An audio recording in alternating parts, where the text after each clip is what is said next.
నీ అక్క ఇంతకంటే అన్యాయం ఏముంటా చెప్పుండ్రి. మనుషులు తిన్నట్టే మేము కూడా బిర్యానీ తిందామని హోటల్ కాడికి వచ్చి ఆర్డర్ ఇచ్చినాం. మాకు బిర్యానీ పెట్టకుండా ఇగో ఆకు అలము గడ్డి గాదని తెచ్చిపెట్టిర్రు. ఈ కూల్ డ్రింక్ అన్నారు, ఇది చల్లగా లేదు మన్ను లేదు. అరే బట్టలు వేసుకుంటేనే అందంగా ఉంటారు, అప్పుడే మనుషులు అనుకుంటారని మేము కూడా కొత్త బట్టలు వేసుకున్నాం.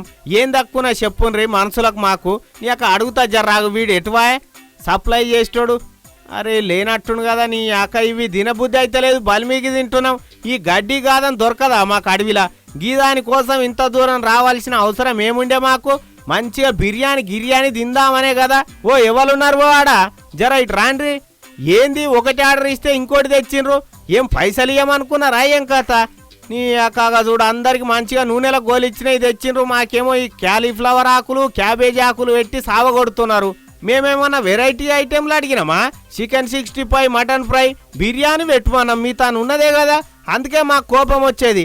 సరే చూస్తాం ఎన్ని రోజులు మా కోతి జాతి మీద కక్ష తీరుస్తారో మీ మానవ జాతి.